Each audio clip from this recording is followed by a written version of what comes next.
The wind screamed a death knell across the Colorado mountains. Former Navy SEAL Ethan Cole and his trusted K9 partner, Kilo, a retired military working dog, were battling for their own lives in a blinding whiteout when they made a horrifying discovery. There, tied to a wooden post, was a German shepherd mother, Freya, her body a statue of ice and desperation, shivering over her litter of 7 frozen puppies. But this was no ordinary tragedy. As Ethan tore off his thermal gear to save the pups, Kilo's focused nose unearthed a small survival tin, revealing a handwritten note and a smiling photograph. The message was a profound, tear-streaked apology from Sarah, the owner, confessing she had been forced to make the ultimate sacrifice. She hadn't abandoned her family. She had left them in the only place they might be found, walking into the deadly blizzard alone to save them. The woman who sacrificed everything for love is now lost and freezing in the wilderness, and the scent trail is rapidly disappearing. Can a lone veteran battling his own inner demons race against the clock to save the courageous mother whose pure love for her dogs might cost her life? Stick with us to witness this incredible act of resilience and faith. And please tell us, where are you watching from tonight? Or simply comment Amen to send hope to all those struggling against the storms of life. The wind was not a gentle sigh in the Blackwood Pass of Colorado. It was a physical blow, a harsh reminder that nature here demanded respect and often exacted a price. Ethan Cole, former Navy SEAL, understood respect and payment better than most.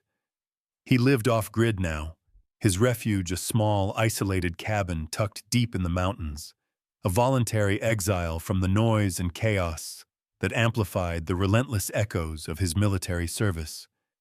The deep, quiet hum of post-traumatic stress disorder that never truly left him. His companion, his shadow, and his lifeline was Kilo, a retired military working dog, MWD. Kilo was a majestic German shepherd, massive and impeccably trained, with a coat the color of charcoal and sable. His movements were fluid, disciplined, the legacy of years spent serving alongside Ethan in some of the world's most hostile environments. Kilo's deep, intelligent brown eyes held a steady wisdom that often felt more grounding than any human counselor. At 8 years old, Kilo was the emotional anchor that kept Ethan tethered to the present. Ethan himself was a man forged by war, late 30s, lean, sinewy muscle still evident beneath the layers of thermal gear, his face rugged and weathered, marked by the sharp angles of a jawline perpetually clenched. His intense blue eyes, though often guarded, betrayed a simmering restlessness, the trait of a man who saw threats where others saw tranquility. This morning, the mission wasn't combat, it was therapy. They were conducting a punishing 12-mile cross-country ski loop, their gear heavy, the altitude biting. This focused exertion, pushing his body to the limit until the physical pain eclipsed the mental torment, was Ethan's preferred method of control. For 3 hours, they had moved in a near-perfect tandem, Kilo ahead, occasionally glancing back, monitoring Ethan's pace and mental state with an almost uncanny intuition. They were about 6 miles out, the visibility still clear enough to see the jagged, snow-capped peaks of the Rockies, when the weather turned on a dime. It didn't ease in. It slammed down like a theater curtain. A Colorado blizzard, notoriously fast and brutal, swept over the pass. The wind velocity spiked instantly, kicking up the finely powdered snow into a blinding whiteout. Within minutes, the world dissolved into a maelstrom of swirling white. Ethan, drawing on his decades of tactical training, immediately dropped his pack and secured Kilo's lead to his own heavy belt. The air temperature plummeted, dropping 20 degrees in what felt like 60 seconds. "Kilo, low visibility pattern," Ethan commanded, his voice muffled by the whipping wind. Kilo flattened his ears, his serious expression confirming he understood the gravity of the situation. They had to get back to the preset emergency shelter cache, 2 miles back, or face a dangerous night exposed on the mountain. Ethan checked his GPS unit, its battery life already draining fast. In the cold, they started moving again, Ethan trusting Kilo's superior sense of direction to keep them on the barely defined trail. The conditions made movement a grueling struggle, every step demanding a deliberate push through the building drifts. Suddenly, Kilo stopped dead. His body went rigid, his tail, usually held low and steady, raised slightly. His head snapped left, toward a stand of skeletal aspen trees, his powerful chest vibrating with a low, authoritative growl. Ethan knew that growl. It wasn't a deer or a coyote. It was an anomaly, something deeply wrong. Ethan dropped to a knee, pulling his snow goggles slightly away from his face to get a better read on the direction Kilo was locked on. "What is it, boy?" Ethan whispered, slipping the safety off the emergency flare strapped to his vest. Kilo whined, a sound of distress Ethan hadn't heard since they were pinned down in a firefight years ago. The dog yanked hard on the lead, not in fear, but with a desperate urgency, pulling Ethan off the established trail and toward the dense grove. Ethan, though professionally skeptical, had learned long ago that Kilo's instinct was a superior piece of intelligence. He followed. They pushed through the knee-deep snow, the branches whipping them as they entered the shelter of the grove. The air here was slightly calmer, but the darkness was deepening quickly. Kilo led him another 50 yards before planting his paws firmly and letting out a sharp, single bark. Ethan raised his headlamp, cutting a narrow beam through the heavy snowfall. His breath hitched, the cold air burning his lungs. There, tied with a heavy piece of sisal rope to a weathered wooden fence post, likely an old cattle boundary marker, was another dog. A female German shepherd, perhaps a year or two younger than Kilo, but undeniably the same breed. Her name, as Ethan would later learn, was Freya. But in this moment, she was simply a statue of desperation. Her coat was caked with ice and rime, her body convulsing with uncontrolled shivers. She was severely malnourished, her ribs visible even through her thick winter fur. Yet her eyes, wide and fixed on Ethan, were full of an urgent, agonizing plea that cut straight through his SEAL training and struck the vulnerable human core of him. And then he saw them, clustered around Freya's frozen legs, barely visible beneath the quickly accumulating snowdrift, were tiny, motionless lumps, puppies, half a dozen or more, miniature versions of their terrified mother, their tiny bodies dusted white, barely surviving the assault of the storm. One small form twitched faintly, a flutter of life against the inevitable. Ethan's heart, usually beating with the controlled rhythm of an operative, lurched. He immediately dropped his pack, pulling the heavy, insulated coat from its confines. He knelt down beside the post, ignoring the slicing wind, and reached out a hand, speaking in the quiet, calming tone reserved only for Kilo. "It's okay, girl," he murmured, his fingers stiff with cold. Freya didn't growl. She didn't bite. She just stared, her desperate eyes locking onto his, a silent, profound understanding passing between the two German shepherds and the former soldier. As Ethan began to carefully brush the snow from the smallest, most vulnerable puppies, his gloved hand touched the rope binding Freya to the post. The sisal was clean, not frayed by time or weather, and the knot, a tight, professional slip knot, was freshly tied, barely hardened by the ice. A chilling realization struck Ethan Cole with the force of an improvised explosive device. Someone hadn't abandoned these dogs days ago. Someone had been here, in this blizzard, very, very recently, and they might still be nearby. His eyes lifted from the rope to the blinding whiteout, his training kicking in, not for a rescue operation, but for a possible threat. The air pressure felt suddenly wrong. He tightened his grip on the insulated coat, ready to move, ready to fight, or ready to search. Freya let out a soft, frantic whine and began staring, not at him, but toward the endless, swirling darkness beyond the trees. The wind screamed a warning through the aspens, but Ethan Cole barely heard it.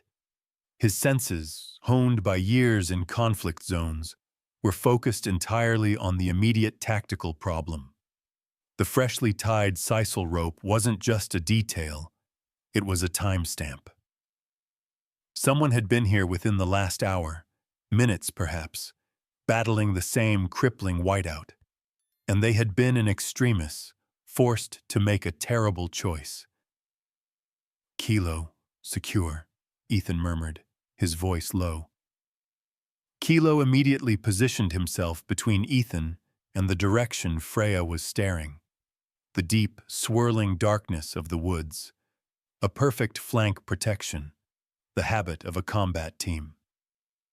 Ethan tore the emergency thermal blanket from his pack, a heavy-duty, highly insulated wrap designed to maintain core temperature.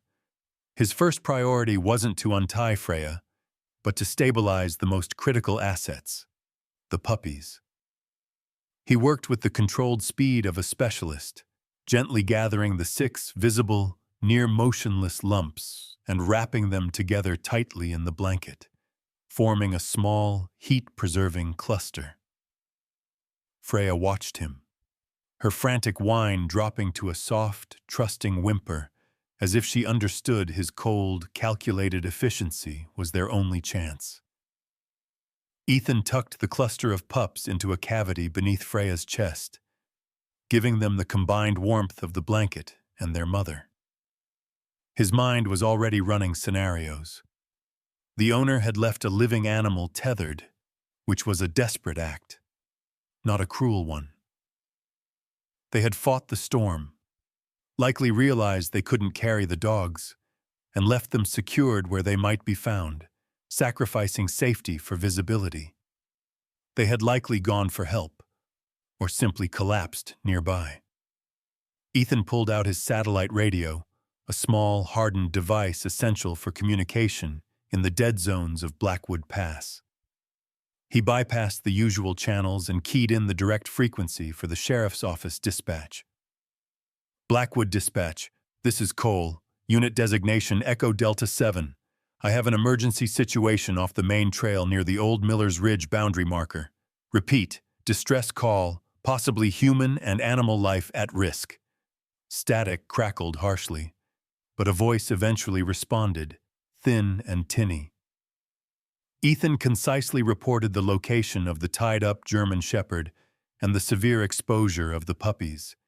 He made sure to emphasize the freshly cut rope and the lack of vehicle tracks, indicating a person on foot had recently left the scene. With the information relayed, the waiting began, an agonizing period that felt like an eternity. Ethan kept his movements purposeful to fight the freezing dampness that seeped into his bones. He started to examine the immediate vicinity, searching for a trail, a disturbance in the snow beyond the flurry created by the dog's thrashing. Kilo, however, ignored the distant woods. His attention was focused low, directly at the base of the post, sniffing the ground with the intense, localized concentration of a trained detection dog. "Go on, Kilo. Show me," Ethan urged, pointing at the base.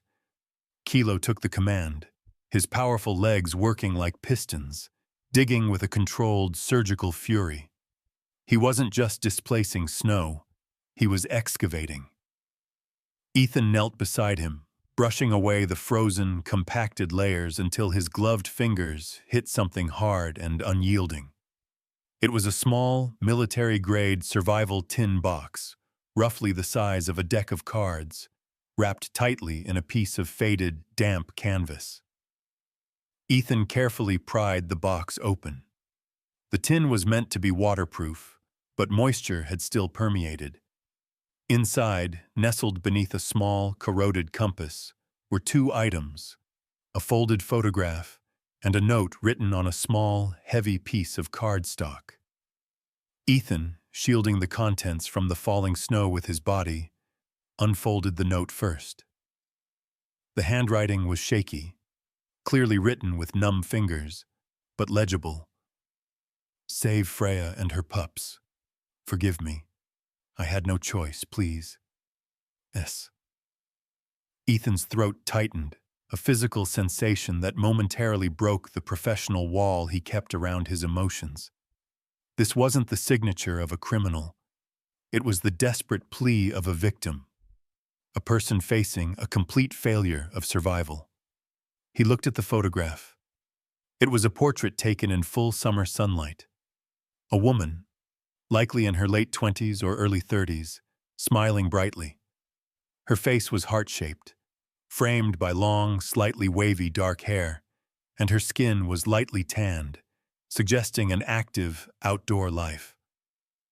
Beside her, sitting proudly, was Freya. The woman, whom Ethan realized must be Sarah Jenkins, the full name still unknown, but the S now had a face, looked vibrant, full of life, a stark contrast to the deathly stillness surrounding her dog family now. This wasn't random animal cruelty. This was a calculated, heartbreaking action born from love. Sarah had left them the means to be identified, the means to be saved, at the point where she physically couldn't continue. Ethan radioed the update, his voice clearer and more authoritative now. "Blackwood Dispatch. I have recovered evidence indicating the dog's owner is in severe distress. Repeat, evidence suggests the owner was recently separated due to a life-threatening incident, not abandonment. I need search and rescue here now." He explained the contents of the box. The wait for assistance stretched, measured only the increasing intensity of the blizzard.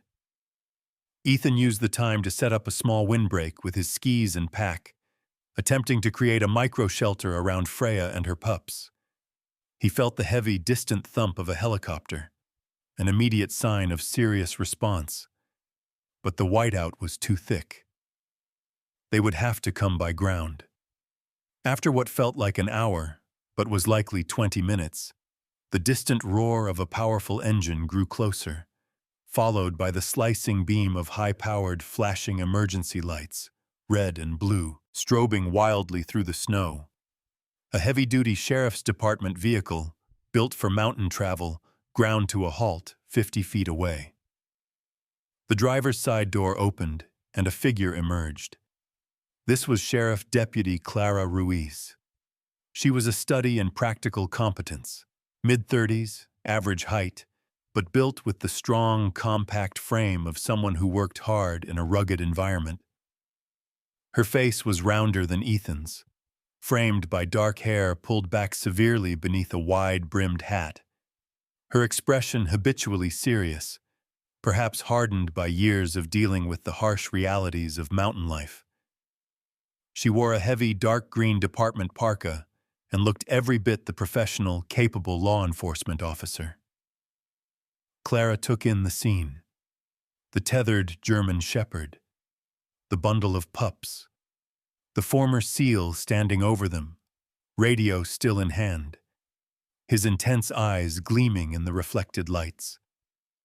She didn't look convinced by the distress story. She saw an armed, isolated man who fit the profile of a survivalist. Without taking her eyes off Ethan, Clara raised her hand, her posture immediately adversarial. The tone of her voice was clipped, firm, and entirely devoid of emotion. "Step back, Mr. Cole. Unclip your dog and move 10 yards away from the animals. This is a crime scene until otherwise determined. Deputy Ruiz is now taking command of the incident. The confrontation was quick, sharp, and brutally efficient. A clash of two very different forms of authority in the unforgiving cold. Deputy Clara Ruiz, her face a mask of professional skepticism, stood her ground, her gloved hand held up, firmly establishing a perimeter. Ethan Cole, the former SEAL, met her gaze with a level stare that carried the weight of 1,000 silent threats, a look that said, "I am the subject matter expert in this scenario, and you are wasting time." Deputy Ruiz, with respect, every second we waste arguing that woman, Sarah, is freezing solid somewhere nearby, Ethan stated, his voice calm despite the raw urgency he felt. Kilo stood sentinel beside him, a low, barely perceptible rumble in his chest, directed at the deputy. This is not an abandonment. This is a survival cache. The knot is new. The owner left an identification marker. I have the photo and the note right here. We need to untie the mother dog and follow her trail. Clara didn't flinch. Sheriff Deputy Clara Ruiz was a law enforcement officer who depended on facts, procedure, and maintaining strict control in a sparsely populated county where danger often came from the terrain itself. She saw Ethan Cole, an isolated, highly trained veteran, prone to emotional extremes, according to the brief file she had, standing over a pathetic scene of animal cruelty. Her instinct was to secure the site and call for the specialized animal control and SAR teams. "Mr. Cole, that note means nothing without context.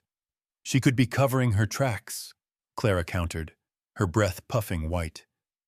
"My priority is to document the scene and get these dogs stabilized and transported to a shelter. You are interfering with an ongoing investigation. Step away now. That is an order." The word order struck Ethan like a physical blow, triggering the latent hostility that always lurked just beneath the surface of his PTSD management. But he caught himself, taking a deliberate, measured breath. He glanced down at Freya, who was whining urgently, her eyes darting between Ethan and the dense woods, the same unsettling focus she displayed earlier. Ethan's combat instinct warred with his therapeutic restraint. He knew the protocol for search and rescue, SAR. Dogs are not evidence. They are living victims, and their survival depended on immediate action, not paperwork. "Deputy, you have the identification and the location. That is all you need for your report. But the mother dog is our most valuable asset," Ethan insisted, pointing to Freya. "She knows where her owner went. She has the scent. She is stable enough to walk, and with the pups secured in the blanket and nestled under her, we can move them while following the trail. We take a chance now, or we find a body later." The desperation in Ethan's logic, backed by his obvious professionalism, finally pierced Clara's rigid adherence to the rules. She hesitated, her eyes flickering from the terrified mother dog to the bundled pups, then back to the imposing, yet focused, ex-SEAL. She had to concede the logic. Time was running out. "Fine," she clipped out, pulling her heavy-duty knife. "But I untie her, and you stay behind me. Your dog stays on a short lead, Mr. Cole." Clara moved cautiously, sawing through the thick sisal rope. The moment the rope fell away, Freya did not bolt toward freedom or safety. Instead, she took 3 purposeful steps towards Ethan, nudged the thermal blanket protecting her puppies, and then let out a sharp, decisive bark, a demanding, communicative sound entirely different from her earlier frantic whines. She then took off, trotting straight into the heavy snowdrifts and towards the aspen grove she had been staring at.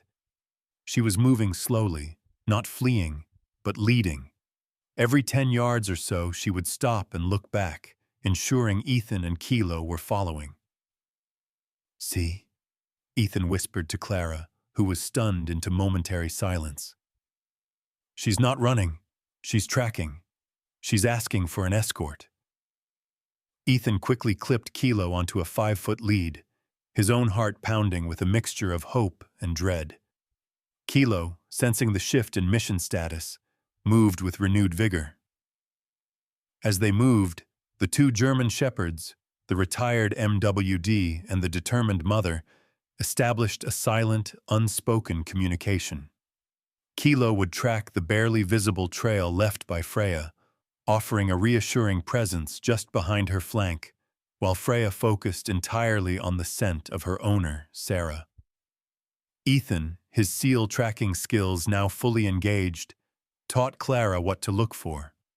Subtle shifts in the snow's surface, a broken twig barely visible beneath the fresh powder, a faint scrape of fabric against a tree trunk.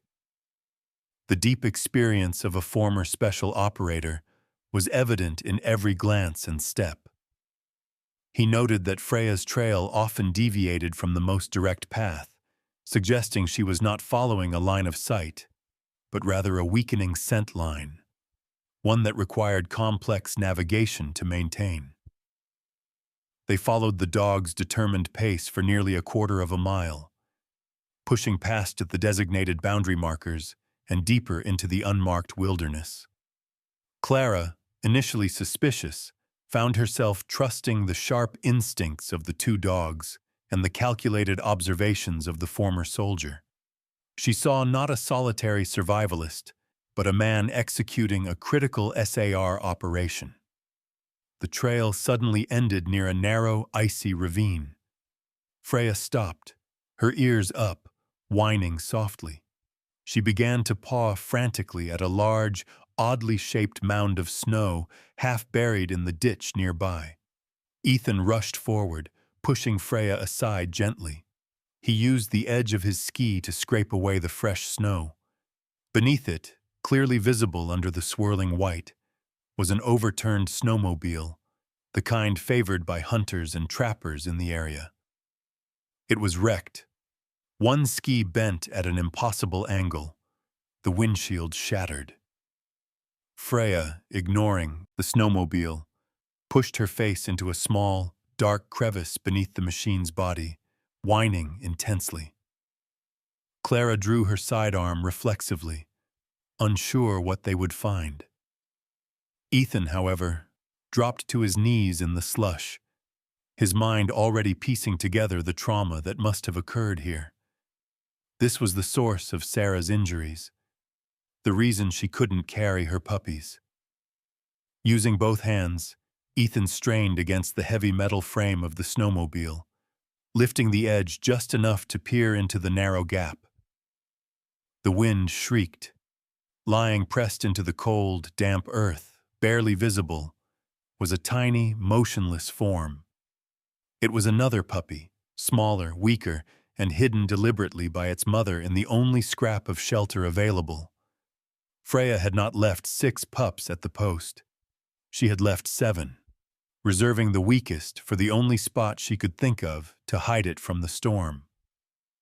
Ethan gently reached in, his fingers numb, and scooped the tiny, near-lifeless body into his chest, tucking it inside his jacket, right against his skin, hoping to share his core warmth. He looked at Freya, who was now panting from exertion, and then at Clara, whose hand had dropped from her weapon, her face pale with shock and understanding. There were 7, Ethan breathed out, the revelation hitting him hard. Freya had given the weakest one the ultimate, impossible protection. He looked back at the wrecked snowmobile, then beyond it, toward the dark, unforgiving expanse of the ravine. The wrecked snowmobile confirmed the accident, the desperation, and Sarah's physical limits. But where was Sarah? The dog had stopped tracking. The air was getting colder. Ethan looked at Kilo, whose head was still up, scanning the swirling snow. "Kilo, track! Find the human!" Ethan commanded, his voice tight with rising panic. but Kilo didn't move. He stood, frozen, staring at the snowmobile wreckage. Ethan realized the grim truth. Freya hadn't led them to Sarah. She had led them only to the last of her children. The woman who loved them was still missing, somewhere beyond their sight. And the only tracker they had was now focused entirely on the relief of her rescued child. The real search and rescue mission was just beginning, and they had just lost their best guide. The revelation, at this overturned snowmobile, that Freya's desperate trek was only about rescuing her last child, not her owner, slammed the reality of the situation onto Deputy Clara Ruiz. Her professional rigidity instantly melted into stark, survival mode urgency. She realized the isolated scene, the tied-up dogs, the frantic note, and the wrecked vehicle were all pieces of a singular, catastrophic event. A missing person, badly injured, was now somewhere in the unforgiving whiteout, and the only lead had gone cold. "Get that pup stabilized, Mr. Cole. I need eyes on the wreckage," Clara ordered, her voice no longer clipped with suspicion, but ringing with decisiveness. She moved to the snowmobile, pulling out a small camera to document the scene quickly, then accessing the VIN vehicle identification number plate.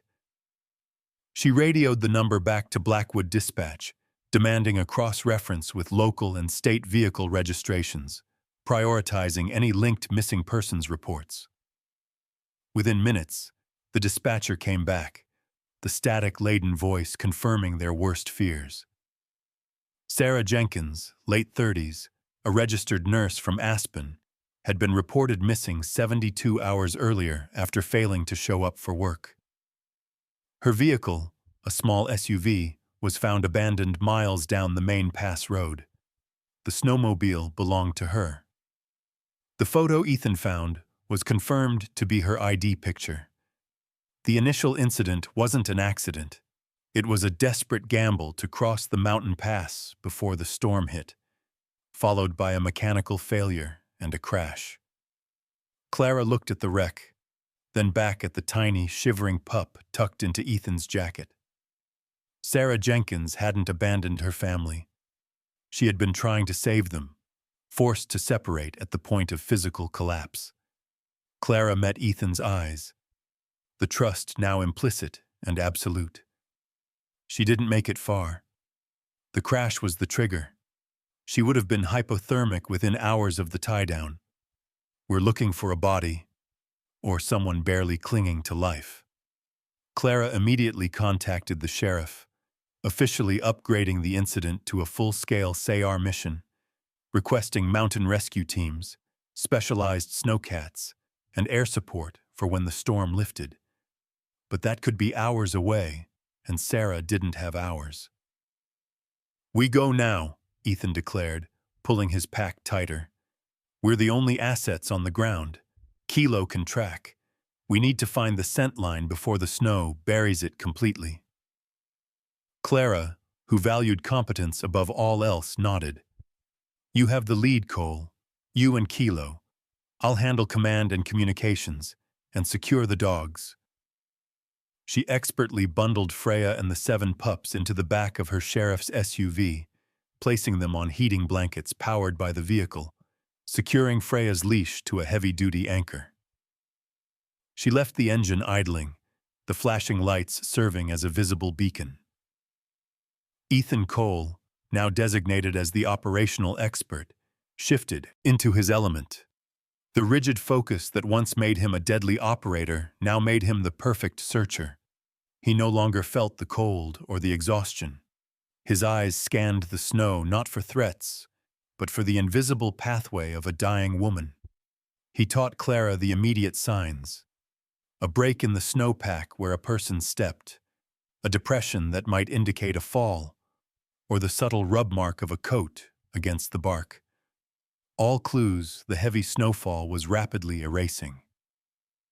Ethan placed Kilo on a long search lead, giving the MWD enough freedom to work the rapidly fading scent.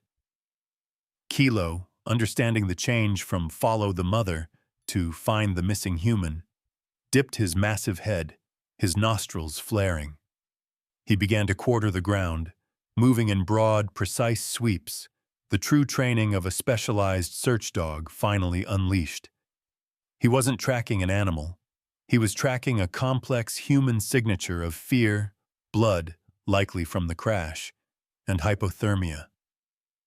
They moved away from the ravine, Kilo pulling Ethan deeper into the mountain's shadow. The silence was unnerving, broken only by the shriek of the wind and the crunch of their boots. For what felt like an endless, heart-stopping time, a grueling 45 minutes of pushing against the gale, Kilo found nothing. The storm was simply too successful at scrubbing the terrain clean. "We're losing her, Cole!" Clara yelled over the wind, her own panic starting to show. They were miles from the nearest road, visibility down to barely 10 feet. Suddenly, Kilo stopped dead, pulling hard against the lead, not forward, but sharply right, toward a cluster of giant granite boulders that offered a brief, dark respite from the wind. He let out a low, distinct bark, not the sharp, alert bark of Chapter 3, but a deep, focused signal. The scent line, however faint, had been found. Ethan and Clara rushed the position. The boulders formed a natural, shallow overhang, a temporary makeshift shelter that offered just enough protection to slow the march of death. Clara held her flashlight steady. Inside the shallow hollow, huddled into a fetal position against the cold granite, was Sarah Jenkins. She was clad in heavy, snow-dampened outdoor gear, her dark hair matted with frozen rime, her face ghostly pale beneath a thin layer of frost. Her eyes were closed, her breathing shallow and irregular, classic signs of severe hypothermia.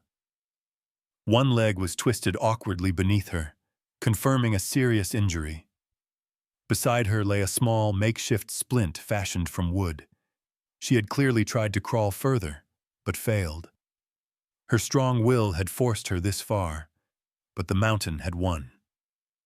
Clara immediately initiated protocol, calling dispatch for immediate medical evacuation coordination, while simultaneously checking Sarah's vitals. Ethan, ever the SEAL medic, checked her airways and gently began to layer his emergency thermal wraps over her core, his hands working quickly and surely. Kilo, his task complete, lay down quietly beside Sarah's head, placing a warm, heavy paw gently on her shoulder, a silent, powerful presence of comfort. "She's alive." "Barely," Ethan announced, feeling the relief surge through him, a feeling more intense than any successful mission debriefing. He looked at Clara, who was already securing a neck brace, her professional demeanor restored. "Dispatch confirms the SAR Snowcat is moving toward our coordinates now. Medevac bird is on standby once the visibility clears," Clara reported. She glanced at Kilo, then at Ethan, a flicker of genuine gratitude in her serious eyes. "Good work, Cole. You saved her." As they waited, the storm seemed to howl louder, eager to reclaim its prize. They were deep in the wilderness, miles from safety, surrounded by swirling darkness, cradling a human life barely hanging onto existence. Ethan knew the next hour, the extraction, would be the most dangerous part. They needed to keep Sarah alive, keep her core temperature from dropping further, until the cavalry arrived. He looked down at Sarah's fragile face, then at Kilo's stoic profile, and realized the responsibility was still entirely theirs. He had faced the enemy many times, but never one so relentless and cold as this mountain. Would the SAR team make it in time? Or would the blizzard claim Sarah Jenkins before hope could reach them? Weeks passed in the quiet, unrelenting rhythm of recovery. The Blackwood Pass blizzard had subsided, leaving behind towering snowdrifts and a silent testament to the extreme odds faced and overcome. Sarah Jenkins, the resilient nurse from Aspen, had survived. Severe hypothermia and a broken femur had kept her hospitalized, but her fierce will, the same tenacity that forced her to leave her dogs to save their lives, fueled her slow, steady progress. Her rescue had been a blur of snowcats, specialized medics, and the relentless attention of the entire county, a coordinated effort that Deputy Clara Ruiz and Ethan Cole had initiated in the most isolated corner of the mountains. Ethan himself had retreated to his cabin, the silence there feeling different now, less like a refuge and more like a space waiting to be filled. The mission to find Sarah had broken the rigid walls he had built around his life since leaving the teams. He felt the cold shock of the mountain less than the profound connection he'd forged with Freya and Sarah. Kilo, meanwhile, was thriving, his demeanor lighter, as if the purposeful Sayar mission had renewed his own sense of duty, easing the shared trauma he and Ethan carried. Freya and her 7 puppies, now fat, noisy, and remarkably healthy, were being cared for by a specialized veterinary team in the county shelter, awaiting Sarah's release. One crisp Tuesday afternoon, 2 weeks after the evacuation, Ethan received a terse call from Clara. The docs say she's stable enough for a visit. She asked specifically about the dogs, Cole. She needs this. Ethan didn't need convincing. He drove Kilo, who rarely rode in anyone else's car, to the shelter. Deputy Clara Ruiz met him there, no longer in her heavy green parka, but in a crisp uniform. Her demeanor towards Ethan had softened completely. The professional skepticism had been replaced by a genuine, quiet respect. The sheriff approved this. Therapeutic support animals, apparently, she said, offering a rare, slight smile. But we're on a time limit. Let's get these kids moving. Freya, sensing the change in their journey, whined excitedly as Clara and Ethan carefully loaded the 7 wriggling, squealing puppies into 2 large, insulated carriers. Freya herself, healthy and strong once more, trotted alongside Ethan and Kilo, walking the strange, sterile corridors of the local hospital. The veterinary clinic director had given Freya a clean bill of health. She was a masterpiece of canine genetics and sheer maternal will. They found Sarah Jenkins in a sun-filled private room, propped up in a large bed. She was pale, her left leg encased in a heavy cast, but her eyes, the same intelligent, vibrant dark eyes from the photograph, were wide with anticipation. Sarah Jenkins looked smaller and more fragile than the image Ethan carried in his mind. But the determined angle of her jaw spoke volumes about the nurse who had battled the cold for days. The moment Freya entered the room, the controlled calm dissolved. Freya saw her person and let out a sound that was less a bark and more a primal cry of relief and scolding. She surged forward, sidestepping Clara, and with a surprisingly agile leap, landed softly on the foot of Sarah's bed. She immediately crawled up Sarah's chest, pressing her head hard into Sarah's neck, issuing a soft, rapid sequence of whines, as if recounting her own terror and expressing furious love. Sarah gasped, her hands shaking as she buried them in Freya's thick, newly cleaned fur. Bella. Freya, she corrected herself, laughing through a sudden rush of tears. My brave girl. Oh, I thought I'd lost you. I was so afraid I made the wrong choice. Clara and Ethan exchanged a look near the doorway, both deeply affected by the raw emotion filling the small room. Then Ethan brought in the carriers. He and Clara gently placed the 7 small bundles of warmth onto the pristine white sheets. The reunion of the puppies was a chaotic explosion of sound and movement. The tiny German shepherd pups, now mobile and robust, swarmed their mother and their owner, their noses searching for the familiar scent, their tiny tails wagging with uncontrolled joy. Sarah cried openly, tears streaming down her face, the sound a mix of exhaustion and profound relief. "My babies," she whispered hoarsely, kissing the top of the smallest pup's head. "You saved them, officer. You found my note." Ethan stepped forward, Kilo standing solemnly at his side. He wasn't prepared for Sarah's eyes, filled with deep, sincere gratitude, to fix on him. "It wasn't me, Sarah," Ethan said, his own voice thick. He nodded toward Freya. "It was her. She followed the only path she could to save her family. Kilo just helped us decode the map." Clara Ruiz cleared her throat gently. "We'll give you some space. The vet says she can spend an hour here, Sarah. We'll be right outside." As Clara led Freya out and settled her near the door, she paused beside Ethan. "Cole, about the report," she said quietly. "The sheriff knows your skills were the only reason we got there in time. You're on the roster now. Specialist consultant for high-altitude SAR. No commitment required, but the option is open." It was the highest praise Clara, the professional skeptic, could offer. Ethan nodded slowly, a small, genuine smile finally easing the tension around his mouth. "I appreciate that, Deputy." He looked back at Sarah, who was completely absorbed in the warmth and chaos of her family.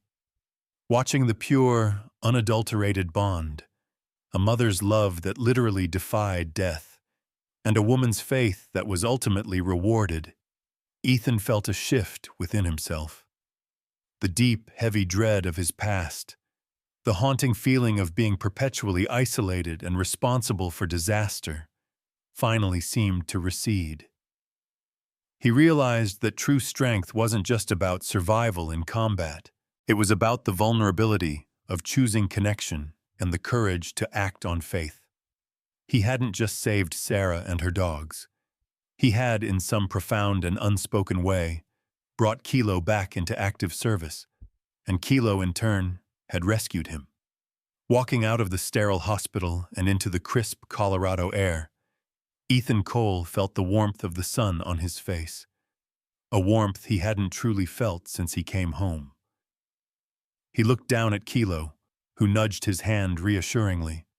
The rescue mission was over, but the road back to the light, guided by the steadfast love of a dog, had just begun.